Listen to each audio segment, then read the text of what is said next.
नमस्ते दोस्तों। आज सुनिए, ऐसी जिंदगी किसी को न मिले। फागुन का महीना था। मंद मंद बयार बहने लगी थी। बाग बगीचे में रंग बिरंगे फूलों की डालियां झूम झूम कर प्रेम के संदेश दे रही थी। ऐसी ही एक खुशनुमा दोपहर को जब आशा कॉलेज से घर पहुंची तो पापा को घर पर पाकर कुछ हैरानी सी हो गई। पापा तो रोज ऑफिस से ओवर टाइम करके शाम 7 बजे से पहले कभी घर नहीं लौटते थे।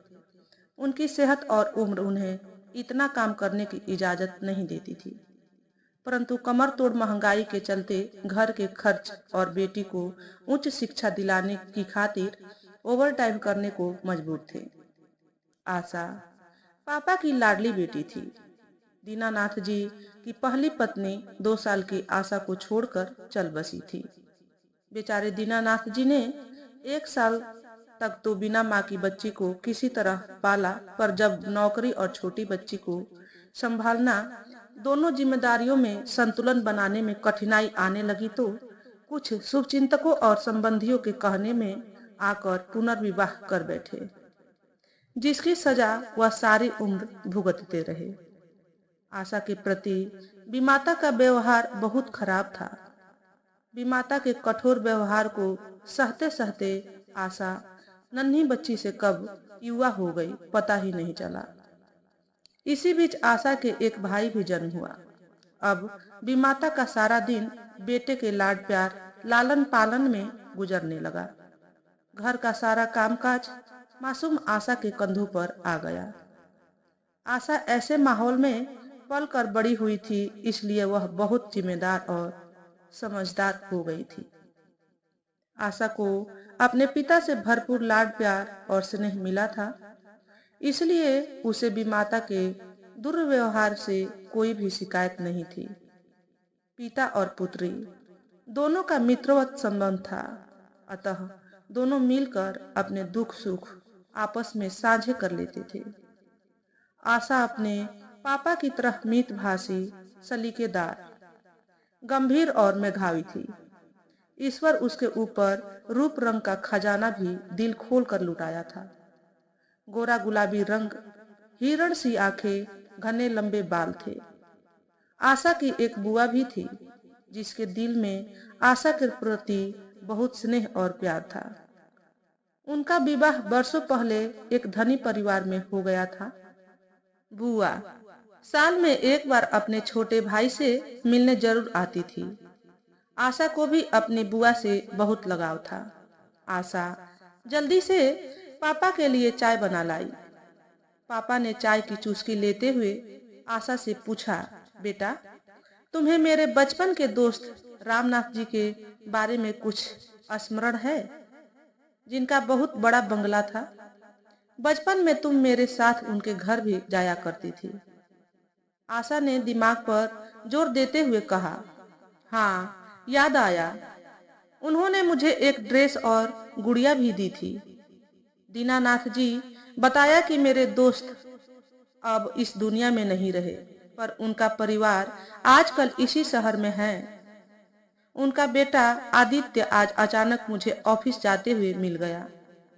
भाभी बेचारी तो अस्पताल में कैंसर से जूझ रही हैं। पिता की अंतिम इच्छा पूरी करने के लिए आदित्य आईएएस की परीक्षा की तैयारी कर रहा है। घर और पैसा सब माँ की बीमारी के भेंट चढ़ गए। बंगला भी बिक चुका है। आदित्य आरंभ से ही बहुत ही होनहार और मेहनती लड़का था। आजकल वह 4-5 ट्यूशन करके अपना गुजारा कर रहा है, परंतु उसके रहने का कोई ठौर ठिकाना नहीं है। मैं यह सोच रहा हूँ कि हमारी छत पर जो छोटा सा कमरा है, क्यों न वहीं ही उसके रहने का इंतजाम करवा दूं। उसके पिता के मुझ पर बहुत एहसान है। उन्हीं की कृपा से मुझे नौकरी मिली थी। आज उनका परिवार परेशानी में है तो मेरा भी उनके परिवार के प्रति कुछ दायित्व बनता है। तू अपनी माँ का स्वभाव जानती है। वह बिना किराया लिए उसे कमरा देने की इजाजत नहीं देगी। अगर तेरी अम्मा पूछे तो कह देना कि एक किराएदार रखा है। यह सब बताकर उन्होंने आशा को कमरे की साफ सफाई कर देने का आदेश दिया। आशा ने तुरंत ऊपर के कमरे की सफाई करने चली गई। वहां पड़ी एक खाट पर बिस्तर बिछाकर टेबल पर पानी का जग भी रख दिया। आदित्य बाहर ही खाना खाता था। दीनानाथ जी बताने लगे कि उनके परिवार को इस परेशानी से उबारने के लिए अपनी सामर्थ्य के अनुसार जो बन पड़ेगा करने का प्रयास करेंगे। वो कहने लगे, मैं अकिंचन सा व्यक्ति उनकी आर्थिक सहायता तो कर नहीं सकता, परंतु उसके पिता द्वारा हम पर किए अनेक एहसानों के भार को कुछ कम तो कर ही सकता हूँ। जब मैंने उसके सामने यहाँ पर रहने का प्रस्ताव उसके सामने रखा तो उसका स्वाभिमान उसके आड़े आ रहा था। मैंने बड़ी कठिनाई से उसे यहाँ रहने के लिए राजी किया। वो आज शाम को ही आ जाएगा, इसलिए मैं आज आधे दिन का अवकाश लेकर घर जल्दी आ गया हूँ। पिता के मुख से आदित्य और उसके परिवार के बारे में इतना सब कुछ जानकर न जाने क्यों आशा के मन में उस अनदेखे मेहमान के प्रति अनजाना सा अपनापन उमड़ने लगा था। माँ ने उसे सफाई करते देखकर जब उससे पूछा तो उसने तुरंत पिता द्वारा कही बात दोहरा दी। वहां छत पर एक नल भी लगा था। उसने सोचा, चलो अच्छा है, आदित्य को नहाने की भी सुविधा मिल जाएगी। जब साफ सफाई करने के बाद आशा हाथ में बाल्टी जब वह नीचे उतर रही थी तो उसके गोरे गालों पर काले घनेरे केस उसके मुंह पर बिखरे गए थे। धानी चुनरी कमर में फेटे की तरह बांधी थी। अचानक उसकी नजर नीचे मुख्य द्वार पर खड़े एक सुदर्शन से युवक पर पड़ी जो संकुचित सा खड़ा था। पापा शायद बरामदे में ही बैठे उसी की राह देख रहे थे। आशा की नजर उस युवक की नजरों से अनजाने ही मिली। एकाएक उसे ऐसा लगा मानो वह उसे जन्मों जन्मों से उसे जानती हो। आशा उसकी गहरी आंखों के सागर में डूबती चली जा रही थी। पिताजी ने उसका ध्यान भंग करते हुए उसका परिचय उस युवक से करवाया। बड़े उत्साह से वो बताने लगे, आशा यही है रामनाथ जी के सुपुत्र आदित्य, जो हमारे साथ रहेंगे। आशा ने बड़ी शालीनता से नजर झुकाकर आदित्य को अभिवादन किया। आदित्य जो पहले ही आशा की सुंदरता और को देख ठगा सा खड़ा था, तुरंत संभल गया और दीनानाथ जी के पैरों पर प्रणाम करने के लिए झुक गया। उसके बाद बहुत विनम्रता से उसने आशा को भी नमस्कार किया। आशा ने जल्दी से कमर में बांधी अपनी चुनरी को कंधों पर डाल लिया और रसोई में मेहमान के लिए चाय नाश्ते का प्रबंध करने चली गई। अम्मा तो रोज की तरह अपने लाडले बेटे को लेकर पार्क में घुमाने लेकर गई हुई थी। चाय पीकर रामनाथ जी आदित्य को ऊपर कमरे में ले गए। कमरे में सामान रख आदित्य चला गया। उसे ट्यूशन देने जाना था। आदित्य ने कार्तिकेय सा रूप रंग पाया था। लगभग 6 फुट का कद, गौरवर्ण प्रशस्त भाल, घने बाल और सागर सी गहरी आंखें। आदित्य जाने के लिए जब बाहर निकल ही रहा था, अचानक चाय के कप उठाने आई आशा पर उसकी नजर पड़ गई। दोनों की आंखें आपस में मिली। आंखों के रास्ते दोनों एक दूसरे के दिल में उतर गए। पहली नजर में प्यार शायद इसी को कहते हैं। दोनों को ऐसा लग रहा था मानो बरसों से एक दूसरे को जानते हैं। आदित्य ने आशा के मन उपवन में प्यार के बहुरंगी फूल खिला दिए थे। उसके मन में अनजानी सी हलचल हो रही थी। दिल किसी पक्षी की तरह ऊंची उड़ान भरने को आतुर हो उठा। पूरे घर का काम संभालना, अम्मा के ताने, पढ़ाई की चिंता, इन सब को भूलकर उसका मन फूल सा हल्का हो गया था। उधर आदित्य का हृदय भी आशा को लेकर सतरंगी सपनों के ताने बाने बुनने लगा था। यद्यपि आदित्य के जीवन में भी हजारों उलझने थी, पर आशा के प्रति बढ़ते लगाव और उसके अपनेपन ने उसके जीवन की सारी उलझनों और समस्याओं को किसी जादूगर की भांति लुप्त सा कर दिया था। अब आशा पर हर वक्त अपने पहले और नए नए प्यार के नशे में डूबी रहती थी। वह घर का सारा काम फुर्ती से निपटा लेती। अम्मा खाना खा अपने कमरे में सुस्ताने लगती तो वह अवसर पाते ही दबे पांव ऊपर वाले कमरे की साफ सफाई कर आती। वहीं टेरेस पर लगे नल पर आदित्य के कपड़े धोकर डाल आती। पापा के घर लौटने से पहले ही रात का खाना बनाने जुट जाती। आदित्य रात को 9 तक घर लौटता था। आशा इसी बीच भोजन की थाली भी चुपके से ऊपर रख आती थी। उसे यह सब करने में परम सुख और संतुष्टि मिलती। सीमित साधनों में वो जो भी बन पड़ता वो आदित्य के लिए करने का प्रयास करती। आशा देर रात पढ़ाई करती थी क्योंकि दिन उसे समय नहीं मिलता था। आदित्य देर रात तक आशा के बारे में सोचता हुआ बड़ी बेचैनी से छत पर घूमता रहता। नीचे आशा उसके कदमों की आहट सुनती। आदित्य की माँ की हालत दिन प्रतिदिन बिगड़ती जा रही थी। अब तो अस्पताल के डॉक्टर भी निराश से होने लगे थे। दीनानाथ जी ऑफिस से आकर आदित्य से उसकी माँ और पढ़ाई की तैयारी के बारे में पूछते रहते। आशा के दिल में आदित्य के माँ से मिलने और उनकी सेवा करने की इच्छा प्रबल लहरों की तरह उठती थी, पर उसकी मजबूरियां आड़े आ जाती। एक दिन आदित्य के कपड़े धोते समय आशा ने पाया कि उसके कुर्ते और पैंट्स बहुत घिस के फटने की कगार पर आ चुके हैं। उसका दिल तड़प उठा। उसने तीज त्योहार पर मिली अपनी छोटी सी जमा रकम से रुपए निकाले और किताबें खरीदने के बहाने बाजार जाकर आदित्य के लिए 2 जोड़ी कपड़े खरीद लाई और चुपके से आदित्य के कमरे में रख आई। कुछ दिन बाद ही आदित्य की प्रतियोगी परीक्षा की तारीख की सूचना मिली। अपनी माँ की देखभाल के लिए एक नर्स का इंतजाम कर वह बहुत बेमन से ही परीक्षा देने के लिए जाने को तैयार हुआ। अपनी माँ के लिए वह बहुत चिंतित था। दीनानाथ जी उसका हौसला बढ़ाया। जाने से पहले उसकी उदास निगाहें आशा को खोज रही थी। आशा भी कॉलेज जाने के लिए ही कमरे से बाहर निकल ही रही थी। सामने खड़े हुए आदित्य को वो अपने तन मन में छिपा लेने के लिए व्याकुल हो रही थी। आदित्य भी अपने मन की भावनाओं को आशा के सामने प्रकट करना चाहता था, पर दोनों लोक लाज और समाज की मर्यादाओं के बंधन तोड़ने में असमर्थ थे। दीनानाथ जी उसे शुभकामनाएं दे रहे थे।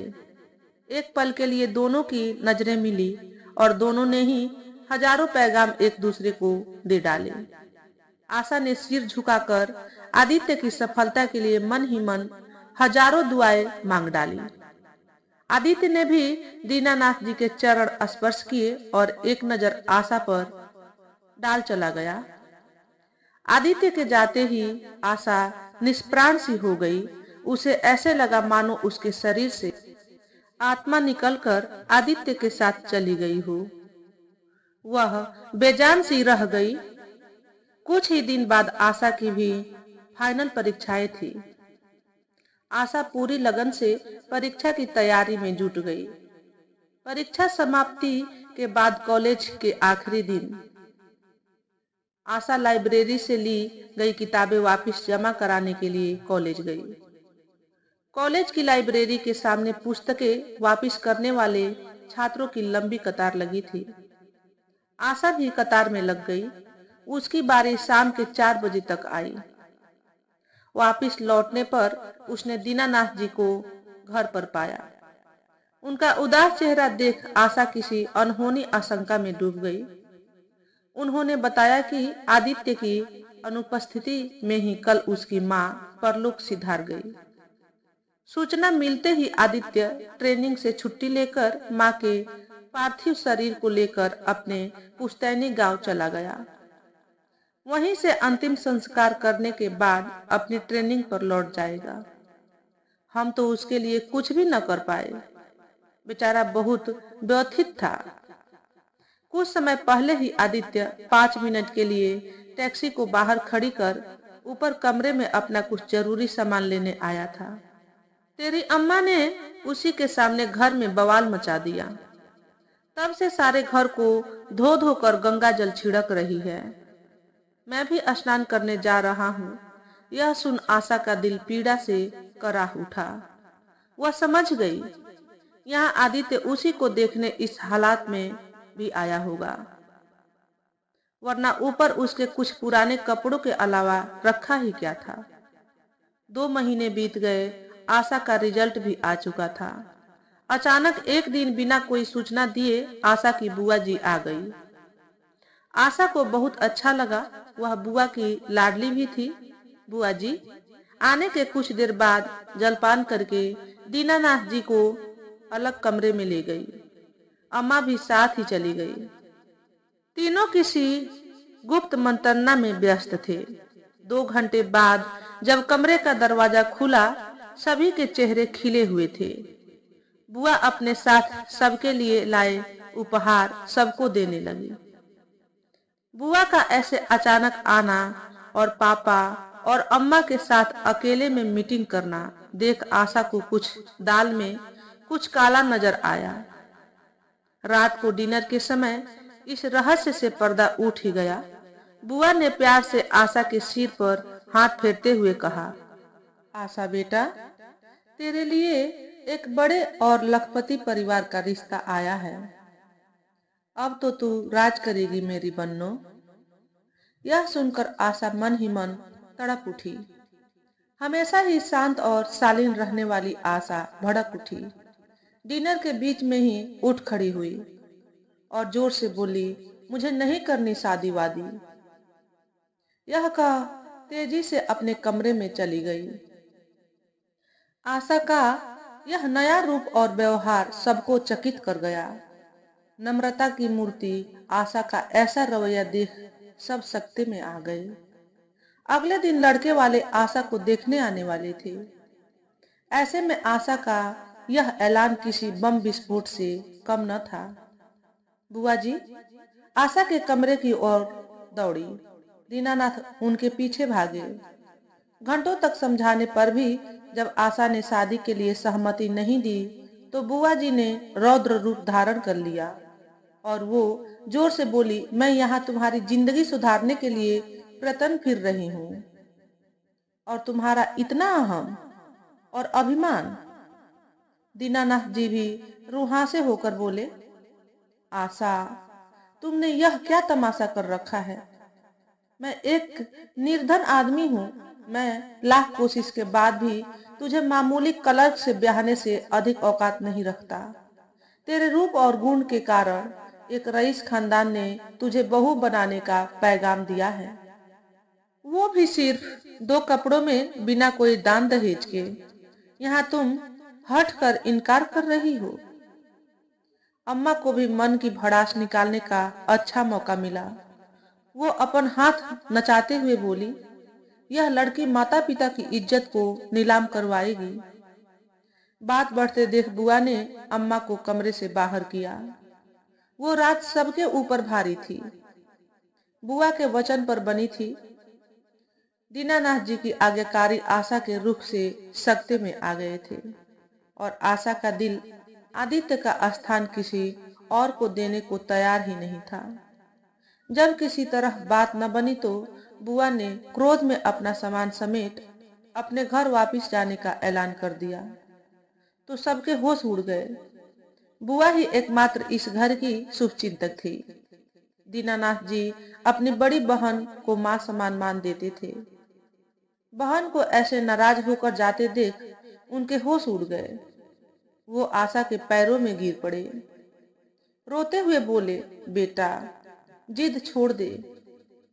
अपने पिता को ऐसे करते देख आशा बुरी तरह आहत हो उठी और पापा को उठा गले लगाकर फूट फूट कर रो पड़ी।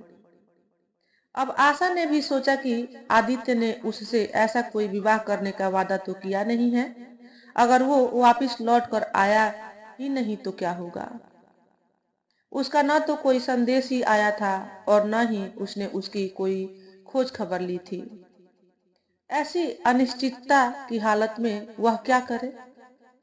उसके दिल में आदित्य के प्रति रोष सा उत्पन्न होने लगा था। वह उसे बीच भंवर में अकेला डूबने को छोड़ गया था।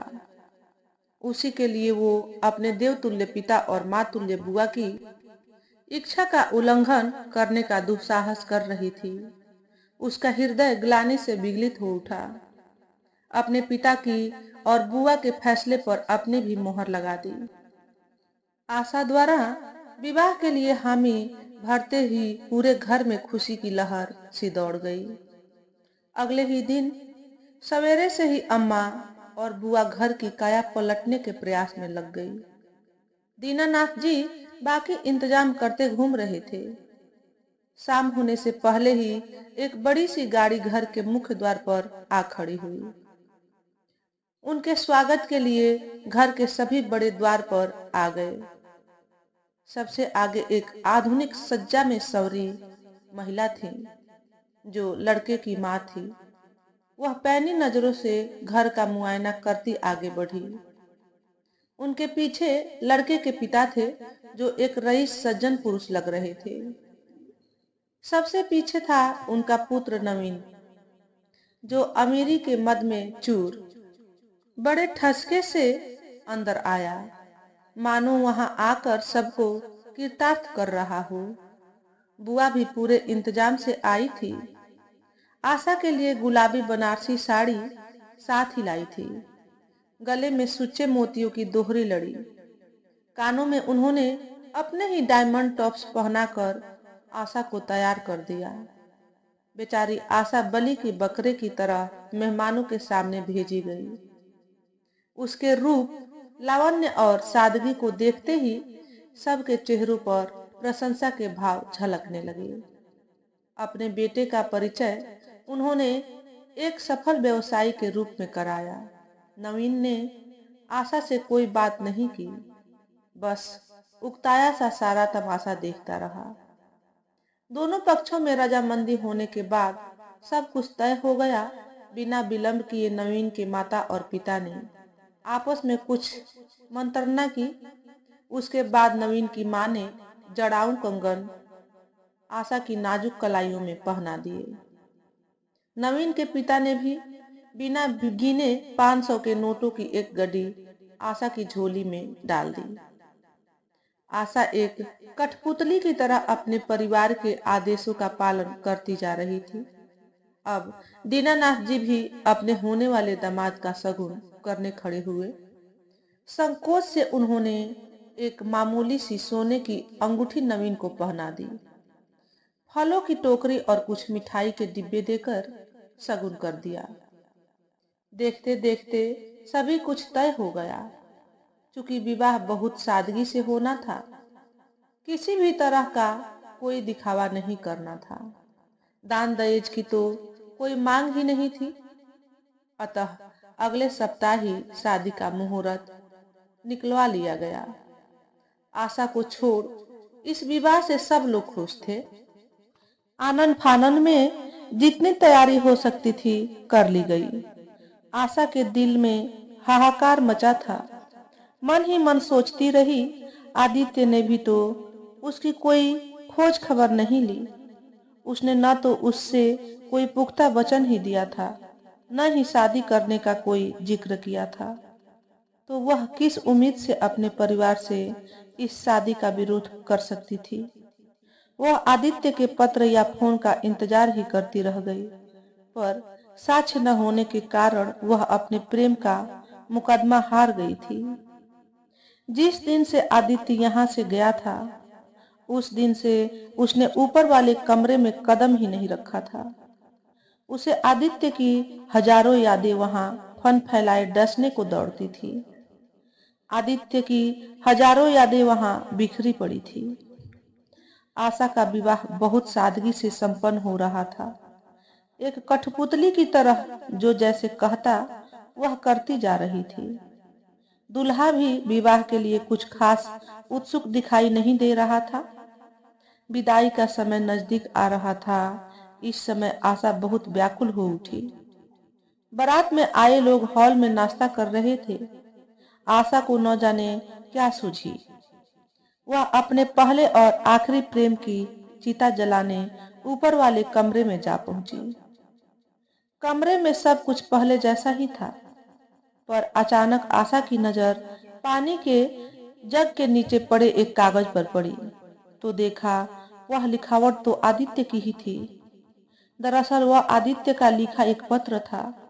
उसमें लिखा था, आशा, मैं अपनी मृत माँ को बाहर टैक्सी में छोड़ तुमसे मिलने यहाँ आया था, पर तकदीर ने मेरी साथ ही नहीं दिया। तुम घर पर नहीं मिली, मैं तुम्हारी एक झलक भी न देख पाया। आशा, तुम मेरे लौटने की प्रतीक्षा करना, मैं तुम्हें जल्दी ही लेने आऊंगा। माँ को मैंने हम दोनों के इस संबंध के विषय में बहुत पहले ही बता दिया था। तुम्हारे बारे में सुनकर वो बहुत खुश हुई थी। दीनानाथ चाचा जी भी कभी इस रिश्ते से इनकार नहीं करेंगे। पत्र पढ़कर आशा को चक्कर सा आ गया। हाय, वह भी यह क्या अनर्थ कर बैठी। आदित्य की यादों से दूर भागते भागते उसने उसे हमेशा के लिए ही खो दिया। यह अन्याय उसने आदित्य के साथ किया था। आदित्य तो सब कुछ स्पष्ट करके गया था। विदाई का समय हो चला था। इधर नीचे आशा को खोजा जा रहा था।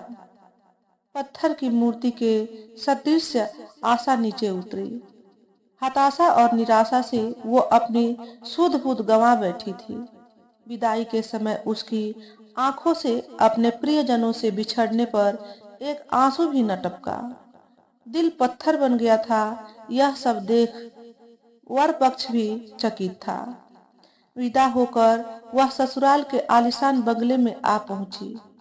वहां भी पूरे दिन मुंह दिखाई और अन्य रीति रिवाजों का नाटक चलता रहा।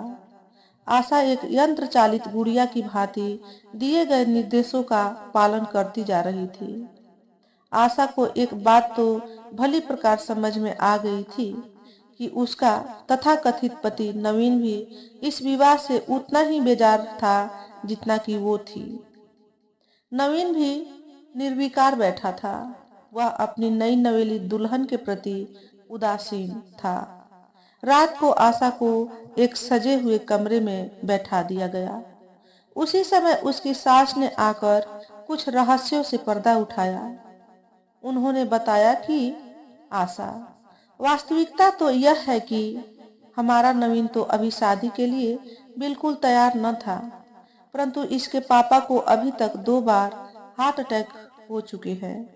इसलिए हम चाहते थे कि नवीन विवाह करके अपने और बिजनेस की जिम्मेदारी संभालने लगे।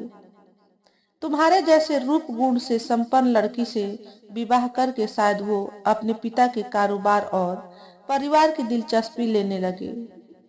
अब यह तुम पर निर्भर करता है कि तुम उसके जीवन की दिशा को किस तरीके से बदलती हो। इतना कहकर वो अपनी चिंता और तनाव की गठरी आशा के सिर पर लाद कर कमरे से बाहर चली गई। सुहाग रात को ही नवीन रात के 3 बजे के लगभग एक नौकर का सहारा लेकर अपने कमरे में आया। वो नशे में चूर था और लड़खड़ाते कदमों से आशा के पास आ बैठा। नशे में उसने अपने जीवन के सारे रहस्यों से स्वयं ही पर्दा उठा दिया। अपनी प्रेमिका किट्टी, जो शहर की प्रसिद्ध कॉल गर्ल थी, उसे तन मन धन से अपना बनाना चाहता था, परंतु उसके परिवार को इस संबंध से सख्त ऐतराज था। यह देख उसने किट्टी के साथ मिलकर एक योजना के तहत बहुत चालाकी से आशा से विवाह करने के लिए हामी भर दी थी, क्योंकि ऐसा न करने पर उसे पैतृक संपत्ति और व्यवसाय में अपनी हिस्सेदारी से हाथ धोना पड़ता। आशा को बिना दान दहेज सदा और जल्दी ही विवाह करने का रहस्य समझ में आ गया। वो अपने साथ हुए इस छल को जानकर सन्न रह गई। नवीन प्रतिदिन ही किट्टी के घर से रात के 2 या 3 बजे नशे में चूर लौटता और बिस्तर पर गिर जाता। सवेरे देर तक सोया रहता था। उसे घर परिवार से कोई दिलचस्पी नहीं थी। दोपहर को तैयार हो कार में बैठ किट्टी के घर पहुंच जाता था, जहां देर रात तक दोनों भोग विलास में डूबे रहते। नवीन की यही दिनचर्या थी। अपने पुश्तैनी कारोबार से उसे कोई लेना देना नहीं था। जितने रुपए चाहता कैशियर से बड़े अधिकार से ले लेता। आशा की सास भी बड़ी सोसाइटी में उठने बैठने वाली आधुनिकता के रंग में रंगी महिला थी। घर को नौकरों के भरोसे छोड़ अपना अधिकांश समय क्लब और किटी पार्टीज में गुजारती थी। समाज सेवा का ढोक कर अखबारों में आए दिन पैसे के बल पर अपना फोटो छपवा कर वह वही लूटती थी। पूरे परिवार में केवल नवीन के पिता ही ऐसे शख्स थे जिनके बलबूते पर परिवार की गाड़ी चल रही थी। परिवार के लिए उन्होंने जी तोड़ मेहनत करके इतना धन वैभव जुटाया था, पर आज उन्हें लग रहा था कि उनके सारे अरमान और सपने, सारी मेहनत पर नवीन और उसकी मां ने पानी फेर दिया था। नवीन का विवाह करके उन्होंने किस्मत का अंतिम दांव खेला था, पर इस बाजी में भी उन्हें अपनी हार ही दिखाई दे रही थी। आशा के सामने अब अन्य कोई विकल्प न बचा था। मायके से उसे अजीब सी वितृष्णा हो गई थी। पग फेरे के लिए जब उसके पिता और छोटा भाई लेने आने तो उसने तेज बुखार का बना उन्हें लौटा दिया था। उसके इस निर्णय से ससुराल वाले भी आश्चर्यचकित रह गए थे, पर अब उसे किसी की परवाह नहीं थी। उसके भीतर एक अजीब सी आक्रोश का ज्वालामुखी हर समय धधकता रहता था। नवीन की दिनचर्या की अब उसे आदत सी पड़ गई थी। वो घर में रहे या बाहर रहे, उसे कोई अंतर नहीं पड़ता था। आशा समझ गई थी कि वह अमीरों के बाजार में बुरी तरह ठगी गई। बुआ जी उसे धनवानों की नगरी में बसाकर अपने को धन्य मान रही थी। आशा को जीवन में चारों ओर से हार, निराशा और अपमान ने अपने जाल में बुरी तरह जकड़ लिया था। उसके मन में किसी के लिए कोई संवेदना नहीं बची थी। वह सारी दुनिया से बेगानी हो गई थी। समय अपनी गति से चल रहा था। हालात बद से बदतर होते जा रहे थे। नवीन की गैर जिम्मेदारियां बढ़ती ही जा रही थी। घर में रुपए पैसे की कमी नहीं थी, पर सब अपने पिंजरों में कैद थे। सास अक्सर परोक्ष रूप से उनके गरीब घर से आने, आधुनिक समाज के तौर तरीकों के अनुसार न रहने पर तंज कसती रहती। आशा के ससुर अमरनाथ जी बहुत ही सज्जन पुरुष थे। वो आशा की व्यथा भली भांति समझ रहे थे, पर अपने बिगड़े पुत्र और अति आधुनिकता के रंग में रंगी पत्नी से हार चुके थे। दिन रात वो बिजनेस के चक्रव्यूह में फंसे रहते। कोई ऐसा विश्वास पात्र भी न था जिसे अपनी जिम्मेदारी सौंप कर 2 घड़ी विश्राम कर लेते। शादी के बाद भी नवीन में कोई भी सकारात्मक बदलाव न देखकर अमरनाथ जी चिंता गहरे सागर में डूबने लगे। वह स्वयं को आशा के साथ हुए धोखे और अन्याय का कारण समझने लगे। अपने द्वारा हुई इस भूल ने उन्हें बहुत आहत कर दिया था। जो कुछ भी हुआ उसमें वो ही मुख्य अपराधी थे। आशा से अपने द्वारा किए इस अपराध के लिए वो क्षमा याचना भी मांग चुके थे।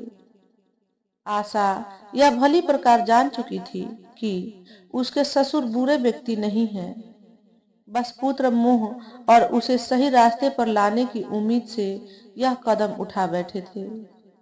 अमरनाथ जी आशा को खुश रखने के लिए नाना प्रयास करते आशा के लिए एक छोटी सी लाइब्रेरी भी बनवा दी।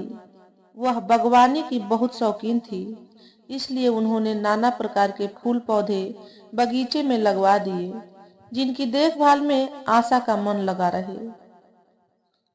ससुर के यह प्रयास देखकर कोमल हृदया आशा को बहुत दया आती। उसने नवीन को सुधारने का संकल्प किया, जिससे ससुर के मन को कुछ शांति मिले। अपने क्रोध और स्वाभिमान को भुलाकर उसने नवीन के समक्ष दोस्ती और प्यार का हाथ बढ़ाया। उसकी हर पसंद और नापसंद का ध्यान रखना शुरू किया। दोपहर को एक साथ लंच करने का आग्रह करती, परंतु उसके सारे प्रयास व्यर्थ हो गए। एक दिन जब नवीन बिना लंच किए किट्टी के घर जाने को निकलने लगा तो आशा ने अपने पत्नी अधिकार को जताते हुए उसे वहां जाने से रोकने का प्रयास किया। नवीन ने क्रोध में आकर आशा को खूब खरी खोटी सुनाई और उसे बलपूर्वक धक्का देकर बाहर निकल गया।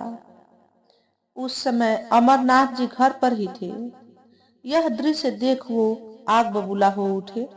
आशा की बेबसी और नवीन की हठ धर्मिता ने उनके हृदय को चूर चूर कर दिया। इस घटना ने उन्हें एक कठोर कदम उठाने को मजबूर कर दिया। कुछ ही दिन बाद उन्होंने गुप्त रूप से अपने वकील को बुला अपनी सारी संपत्ति आशा के नाम कर दी। अब उनका मन कुछ शांत हुआ कि उनकी मेहनत से संपत्ति और कमाई अब गलत हाथों में तो नहीं पड़ेगी। वसीयत बनवाने के बाद उनके मन को कुछ शांति मिली, परंतु आशा उनके इस निर्णय से अनजान थी। एक दिन अचानक अमरनाथ जी को नींद में ही दिल का दौरा पड़ा। आघात इतना तीव्र था जिससे उनकी जीवन लीला तत्काल ही समाप्त हो गई। अमरनाथ जी की मृत्यु ने परिवार की नींव को हिला दिया। पिता के बिजनेस से अनजान नवीन केवल खर्च करना जानता था, कमाना नहीं। अब कैशियर ने भी हाथ खींच लिए। उधर नवीन की माँ अनीता भी परेशानियों में घिर गई। क्लब और पार्टियों में खुले हाथों से धन लुटाने वाली को अब छोटे छोटे खर्च के लिए 10 बार सोचना पड़ता था। पति की मृत्यु के बाद सोसाइटी में अब उसका पहले जैसा रुतबा नहीं रहा था। अब वह क्लब भी कम ही जाती थी। सारा दिन कमरा बंद किए लेटी रहती। नवीन के शाही खर्चे उठाने, घर खर्च, नौकरों का वेतन देने में मुश्किल आने लगी। कोई चारा न देख अनीता ने अपना बंगला तक गिरवी रखने का और लोन लेने की योजना बना डाली। इससे पहले वह यह कदम उठाती, तभी अमरनाथ जी के वकील उनकी नई और आखिरी वसीयत लेकर उपस्थित हो गए। उन्हें देख नवीन और उसकी माँ दोनों के चेहरे खिल गए। दोनों ही उत्सुकता से वकील साहब को घेर के बैठ गए। अनीता ने तुरंत आशा को कमरे से बाहर जाने की आज्ञा दी।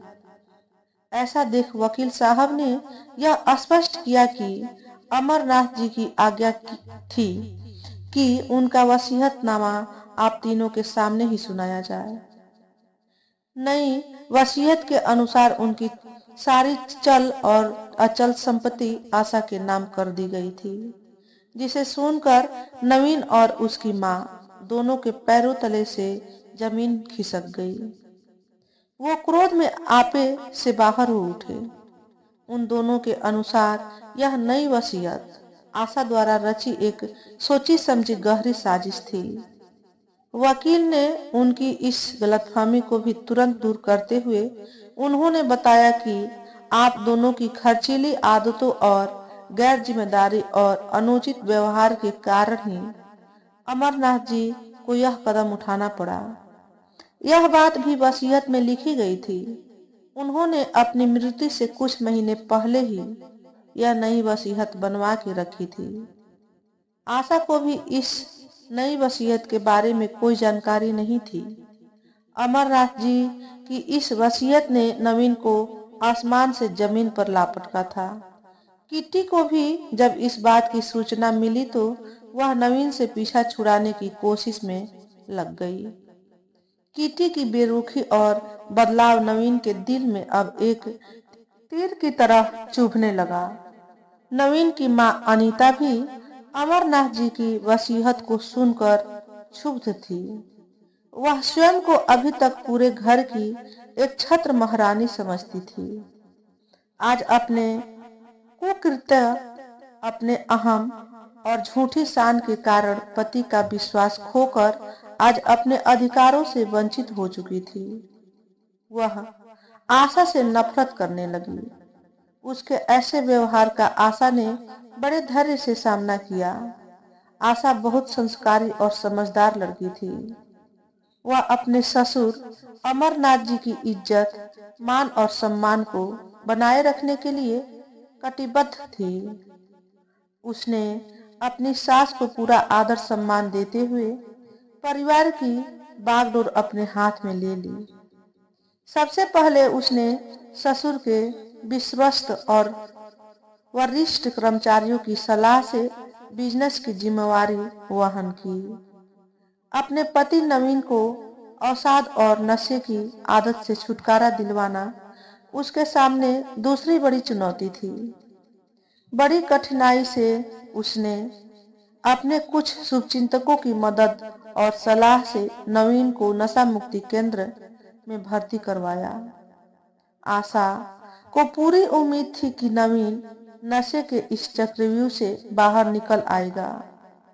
बहुत जल्दी ही आशा की यह उम्मीद निराशा में तब्दील हो गई।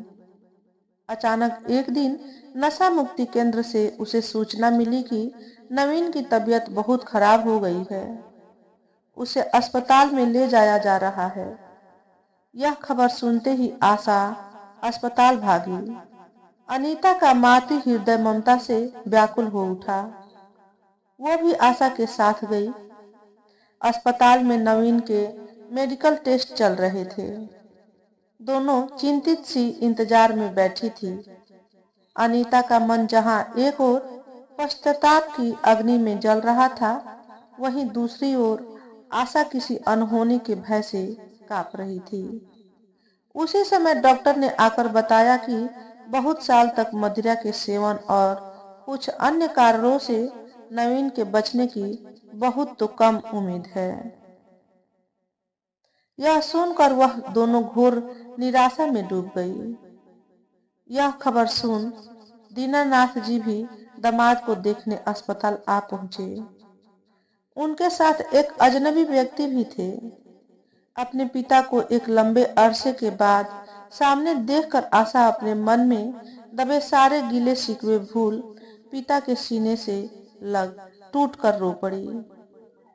पिता भी अपनी लाडली बेटी को इस हालत में देख तड़प के रोने लगे। उन दोनों के इस रुदन को देख अस्पताल के कर्मचारियों ने उन्हें बड़ी कठिनाई से कमरे से बाहर भेजा।